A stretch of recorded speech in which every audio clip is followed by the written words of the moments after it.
Salve nação! Pô, Flá passando aqui rapidinho, este é o seu canal Rio Flá Notícias. Rapaziada, desde já, deixe seu like, ajude esse canal a crescer, ajude o YouTube a entender que vocês estão gostando do vídeo. Isso você faz deixando seu like e assistindo o vídeo até o final. Compartilha pra geral e vamos assistir a mais um vídeo bacana que o Pô Flá separou pra vocês aqui no Rio Flá Notícias. Segue!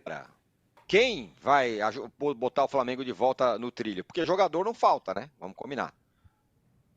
Pois é, né, Tironi? Mas eu acho que, pegando o que os companheiros falaram, o que me parece, além dessa troca de treinadores, e poucos, como disse a Mili, conseguiram lidar com esse elenco tão vaidoso, tão vencedor, com essas personalidades específicas. Gabigol, de fato, como o Milton falou, é uma dessas. Ele vai, pelas circunstâncias, ele tornou-se o maior ídolo do Flamengo depois do Zico. Hoje ele veste a camisa 10. Ele sempre foi complicado. E tem outros complicados. Arrascaeta é complicado, Vidal é complicado, tem um monte de cara complicado. Me faz, além do equilíbrio tênue que o Dorival conseguiu, que foi quebrado rapidamente com o Vitor Pereira, e agora o São Paulo é um caos, faz falta para essas questões de racha tal, a figura do elenco que dialogava com todos, os mais velhos, os mais novos e os reforços. E os gringos também, que é o Diego Ribas. O Diego Ribas, no Flamengo, cumpria esse papel, né? Hoje é comentarista e tal. Porque o Diego Ribas tal ficou... Aliás, foi pela saída do Diego Ribas que o Gabigol herdou a camisa 10, né? Ela foi do Diego Ribas o tempo todo. Tem aquela história que quando o Jorge Jesus chegou, sabe dessa história, Mili? O Diego Ribas estava de férias nos Estados Unidos, era o capitão do time, trocava técnico toda hora, ele era meio dono. Daí Milton perdeu o avião e falou, em vez de me apresentar na segunda, vou chegar na terça. Mudou a passagem. Quando chegou na terça e foi dar um abraço no Jorge Jesus, o cara, não, só vou falar com você quando eu quiser. Você fica fora do treino e tal. O Jorge Jesus deu uma enquadrada no Diego Ribas. E o Diego Ribas soube, porque o Diego Ribas ele é inteligente.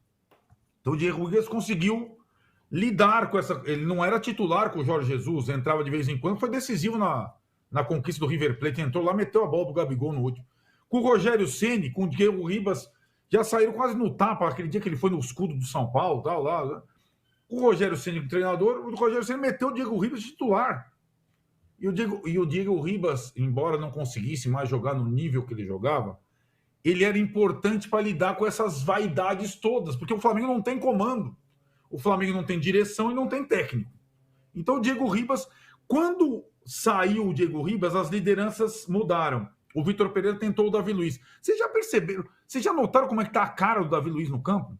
O Davi Luiz, ele... ou sorria, ou vibrava, ou parece um cara, parece chorando no campo, parece que ele tá chorando no campo.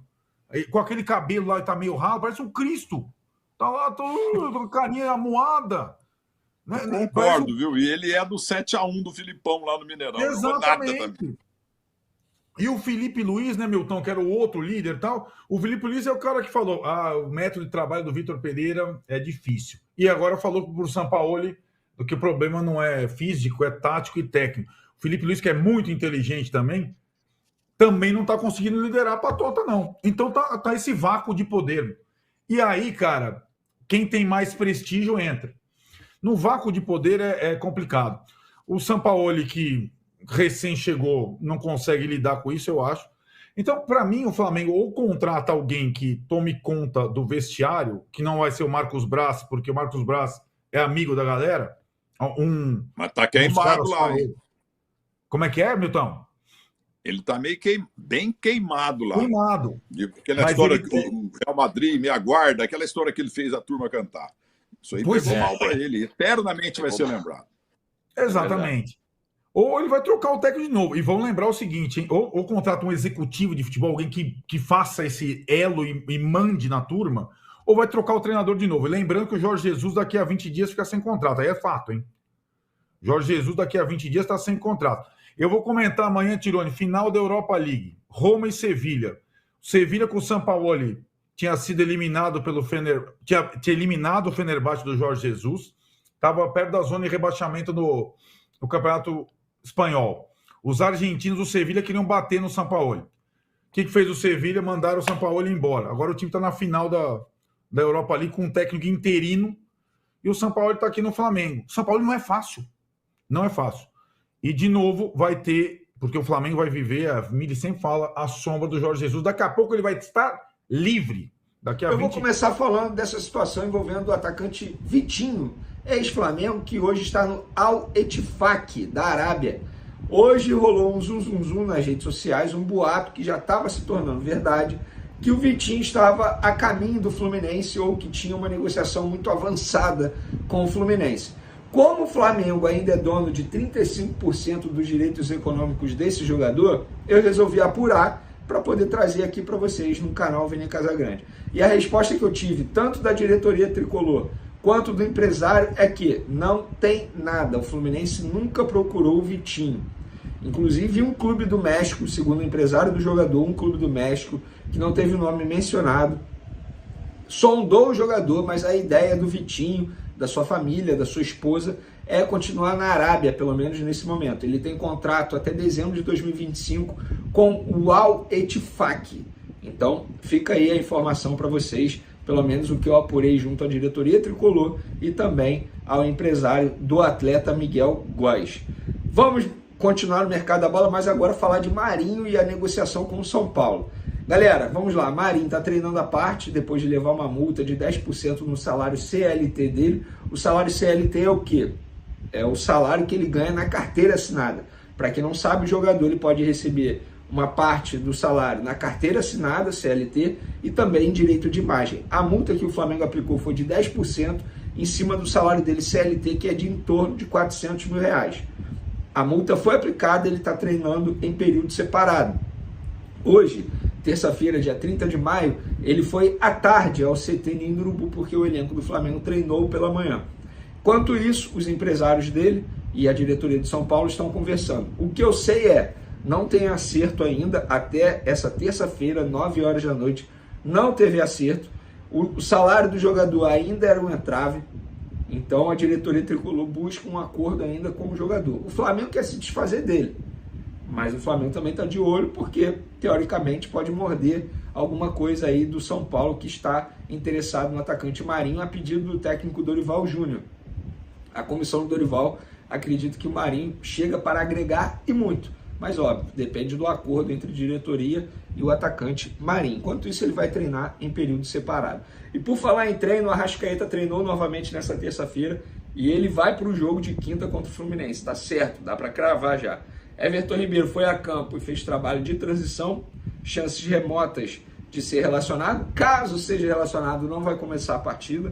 Léo Pereira participou apenas de uma parte do treino, lembrando que ele saiu do jogo contra o Cruzeiro com uma pancada na perna. O Wesley treinou normalmente, ele estava com suspeita de fratura na fíbula. Os exames não constataram nenhuma fratura, ele ainda sente dor no local, mas está fazendo tratamento. A princípio não preocupa para quinta-feira. Agora, Pedro, galera, não treinou no campo junto com os demais jogadores, nem ontem, segunda, e nem hoje, terça-feira. Caso, a princípio, ele não preocupa para quinta-feira, mas eu soube que a comissão técnica do Sampaoli estuda colocar o Pedro no banco de reservas para o jogo de quinta-feira. O entendimento é que Gabigol e Pedro não estão conseguindo render aquilo que se espera deles quando os dois são titulares, quando os dois começam a partida juntos. De fato, o Pedro caiu um pouco de rendimento, mas galera, sejamos justos, o estilo de jogo do Sampaoli não ajuda muito. A verdade é essa. E lembrando, a única vez que o Flamengo venceu o Fluminense nessa temporada no ano, o Pedro foi titular, fez gol e o Gabigol estava na reserva. 2-0 no primeiro jogo da final do Campeonato Carioca, ainda com Vitor Pereira. Estou falando isso para aqueles que gostam aí de uma superstição, mas, enfim, o Pedro tem chance sim de começar no banco de reservas na quinta-feira. Óbvio, o São Paulo ele leva a dúvida até os minutos finais ali, ele só decide, só define e só passa os jogadores na preleção, tanto é que quem me acompanha aí nas redes sociais está vendo que eu só vou trazer o time que vai a campo após a preleção, para não ter risco do São Paulo ele mudar, mas, pelo que eu soube, a comissão técnica estuda sim colocar o Pedro na reserva no jogo contra o Fluminense. Quem será titular? Aí é uma incógnita. O Flamengo ainda treina nessa quarta e também, como vocês sabem, como o jogo é à noite, o São Paulo deve dar um treino, uma atividade na quinta pela manhã, um ajuste ali, nada muito forçado não. Agora vamos falar dos desdobramentos da crise nos bastidores, se teve reunião para lavar roupa suja ou não.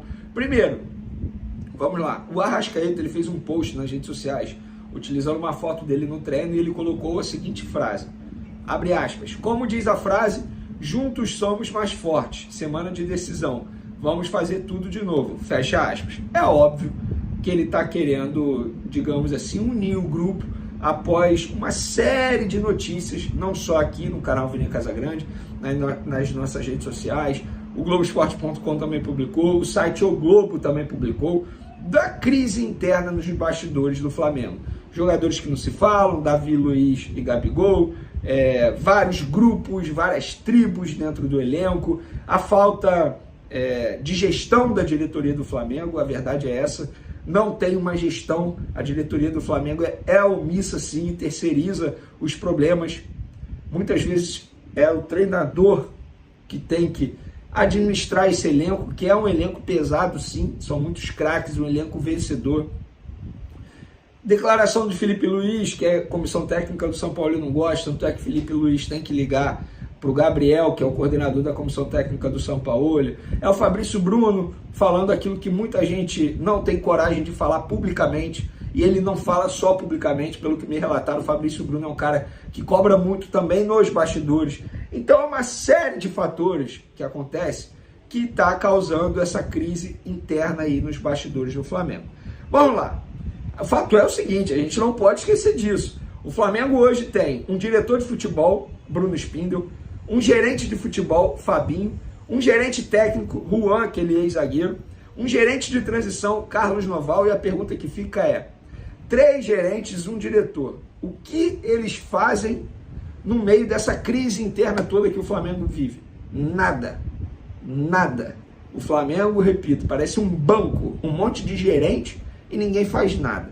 E no meio dessa crise aí, o São Paulo ele tenta buscar a batida perfeita do Flamengo. Difícil? Bastante. Preparação física caída. Vocês podem perceber que o Flamengo cai muito no segundo tempo. Aí o Mário Monteiro dá uma entrevista para o GE.com dizendo que ele entregou o elenco com uma boa preparação física. Acho que o Mário Monteiro ele não tem que se meter em nada disso. Nada mesmo. É o trabalho hoje, é Flamengo, São Paulo. Então, no meio dessa crise interna aí, muita gente me pergunta se teve uma reunião para lavar roupa suja. Não, não teve. Não teve reunião do São Paulo, comissão técnica com o elenco. Não teve reunião do elenco, dos jogadores entre eles. Não teve nada. Nada mesmo. Muita gente me perguntou se seria à tarde. À tarde não tinha como ser, porque vários jogadores já tinham ido embora, não estavam mais no CT porque a atividade foi pela manhã. Não teve nenhuma reunião para lavar roupa suja. Pelo menos foi o que me relataram lá no Flamengo. Vê, o clima tá péssimo? Gente, tá péssimo. Tá horrível. E outra, não vejo nenhum problema um jogador não falar com o outro. Eu mesmo, assim, em algum lugar que eu trabalhei, provavelmente eu não falava com alguém, mas a gente não deixava de trabalhar e buscar o melhor para a empresa. Uma coisa não tem nada a ver com a outra. Se o Davi Luiz não frequenta a casa de um jogador, se o Pedro não frequenta a casa de outro jogador, eles não têm que ser amigos fora do clube. Eles têm que ajudar o Flamengo a conquistar títulos. E eles tentam. A questão é, a partir do momento que esse problema no relacionamento afeta no dia a dia do Flamengo, está afetando. Não dá para o Felipe Luiz dar uma entrevista daquela indo contra o discurso do São Paulo. E se tivesse tudo bem, Fabrício Bruno não ia falar aquilo que ele falou após a partida contra o Cruzeiro. O que eu posso dizer para vocês é óbvio que os jogadores eles vão correr atrás da classificação na quinta-feira diante do Fluminense. Não, eles não têm problema de relacionamento com o São Paulo. Isso tudo que está acontecendo no Flamengo acontece desde o começo da temporada, desde a época do Vitor Pereira. Então não tem nada a ver com o São Paulo. Ah, mas o São Paulo no Santos, no Atlético Mineiro, saiu odiado. No Flamengo ele não é odiado, muito pelo contrário. Os jogadores têm uma boa relação com ele, uma ótima relação com ele. O São Paulo ele não tem nada a ver, pelo menos por enquanto. Os jogadores estão insatisfeitos com algumas decisões dele? Sim. Sim. Mas está insatisfeito? Chega lá na diretoria e pede para sair. Ah, você não gostou porque o São Paulo só deu um dia de treino e um mês de trabalho? Chega lá na diretoria e fala, oh, estou insatisfeito. E busca um outro clube que você vai ganhar o mesmo salário, que você vai ter as mesmas condições, a mesma visibilidade, a mesma possibilidade de conquistar título. Eu duvido que você ache. Eu duvido. Ainda mais os jogadores que estão insatisfeitos. A informação que eu tenho são poucos que estão insatisfeitos por conta dessa exigência do São Paulo. Ah, mas a gente voltou de viagem, foi direto para o CT. E daí? Vocês estão falando como se vocês estivessem dormindo na rua. A estrutura que o Flamengo dá, que o Flamengo tem, qual é o problema de fazer isso? É um momento importante na temporada. E outra, vocês tiveram mais de 45 dias de férias, jogadores do Flamengo. De férias, chegou a hora de correr, de honrar a camisa do Flamengo. Eu acho que na quinta-feira, embora o Flamengo esteja vivendo essa crise toda aí nos bastidores, acho que na quinta-feira pode dar caldo e o Flamengo pode conquistar essa classificação diante do Fluminense. Lembrando que é um Fluminense que não marca gol há 4 jogos. Não vence há 4 jogos. O Cano, artilheiro, não marca gol há 5 jogos. Chegou o momento da página virar para o Flamengo, virar essa chave aí e voltar ao caminho correto, ao caminho do sucesso. Então é isso, rapaziada. Espero que tenham gostado de mais esse vídeo bacana que o Paul Flá trouxe para vocês. Eu peço a vocês que deixem o like, que se inscrevam no canal e que acione o sininho e que siga o Paul Flá em outras redes sociais também. Estamos aí em várias redes sociais, mas aqui no YouTube precisamos crescer e isso acontecerá com a ajuda de vocês, valeu? Conto com like e conto com os compartilhamentos e muito obrigado por ter assistido esse vídeo até o final. Segue o Paul. Vem!